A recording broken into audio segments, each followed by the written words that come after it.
उपाध्याय की पाठशाला में आप सभी का स्वागत है। जय मां विंध्यवासिनी। मित्रों, आज एक विचार आया। कल मैंने माता के 32 नामों का आपको बताया था। माता के 11 नामों का भी आप स्मरण कर सकते हैं। एक श्लोक है, मंत्र उसे मानिए, कि गीता प्रेस की जो पुस्तक है दुर्गा सप्तशती, उसमें है ओम जयंती मंगला काली भद्रकाली कपालिनी दुर्गा क्षमा शिवा धात्री स्वाहा स्वधा नमोस्तुते। अन्य पुस्तकों में इस प्रकार मंत्र है, जयंती मंगला काली भद्रकाली कपालिनी दुर्गा क्षमा शिवा धात्री स्वाहा स्वधा नमोस्तुते। इस एक मंत्र में दुर्गा के 11 नामों का स्मरण किया गया है और माता के दिव्य नाम बहुत ही दिव्य हैं। और इन नामों का अगर आप अर्थ जान लें तो आपको और भी आनंद की प्राप्ति होगी। जयंती का अर्थ है सर्वोत्कृष्ट, जो सर्वोत्कृष्ट हो, सत्व रज तम की समानता हो, महालक्ष्मी स्वरूपा जो है वह शक्ति का नाम है जयंती।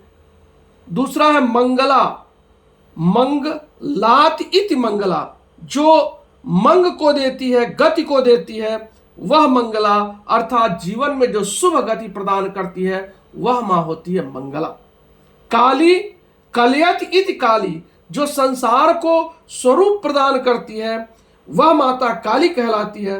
स्वरूप देने का तात्पर्य सृष्टि एवं विनाश का एक रूप प्रदान करने वाली माता को काली कहते हैं। भद्रकाली, भद्रम कालयति इति भद्रकाली, जो भक्तों को भद्र अर्थात कल्याण देती है वह मां होती है भद्रकाली।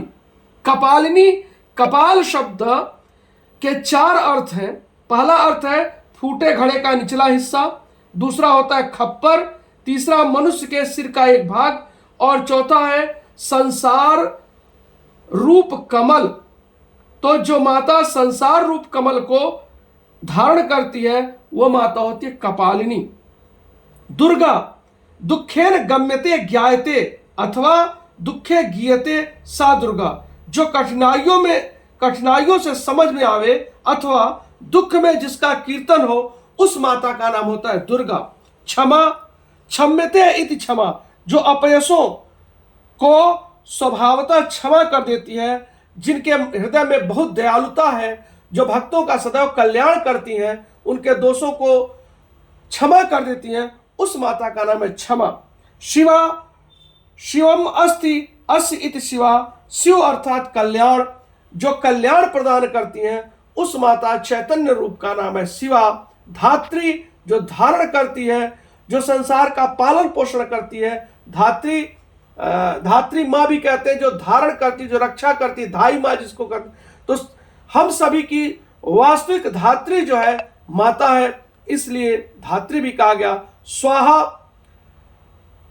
स्वादते अनया इति स्वाहा, जिसके कारण देववृंद हवि पाते हैं, उस सामर्थ्यशाली माता को स्वाहा कहते हैं। स्वधा, स्वद्यते अनया इति स्वधा, जिसके कारण पितृगण पिंड पाते हैं, वो में सामर्थ्य होते हैं, वो स्वधा कहते हैं। तो इस एक श्लोक में, मंत्र में माता के 11 नाम हैं। इन नामों का स्मरण करिए। हे मां विंध्यवासिनी, जय मां विंध्यवासिनी, जय मां विंध्यवासिनी।